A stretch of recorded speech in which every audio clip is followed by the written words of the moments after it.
Hello friends, भाजलेले माशांची recipe सांगणार आहे मी तुम्हाला आज. तर भाजलेले मासे ना चांगले धुवून घ्यायचे. धुतल्यानंतर आहे ना गॅसवरती कढई ठेवून त्याच्यात तेल टाकून मी जिरं टाकून घेतलं. जिरं पण चांगलं भाजलं गेल्यावर हिरवी मिरची टाकली.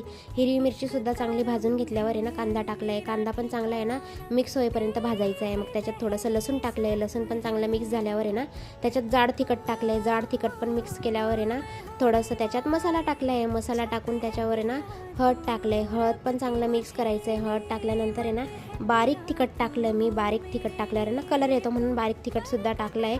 आणि ते सगळं टाकल्यावर आहे ना तुम्ही ते ना सगळं मिक्स करून घ्या. मिक्स झाल्यानंतर आहे ना मी थोडंसं आहे ना एव्हरेस्टचा जो मसाला असतो ना तो सुद्धा मी वरतून टाकला आहे. मग ते टाकल्यावर चांगली चव येते. मग काय ते सुद्धा भाजून घेतलं मी सगळं. आणि त्यानंतर आहे ना मी वरतून टमाटर टाकून दिला आणि टमाटा पण चांगला भाजू द्यायचा आहे. आणि मग नंतर वरतून ना थोडंसं मीठ सोडायचं आहे. मीठ सोडल्यानंतर थोडंसं आहे ना पाणी टाकून आहे ना त्याच्यामध्ये ते सगळे मासे टाकून द्यायचे आणि 5 मिनटं आहे ना झाकण लावून ठेवायचं आहे. नंतर मग वरतून कोथिंबीर वगैरे टाकून द्यायची. मग बघू शकता खूप छान अशा प्रकारे मासे बनवले आहे मी.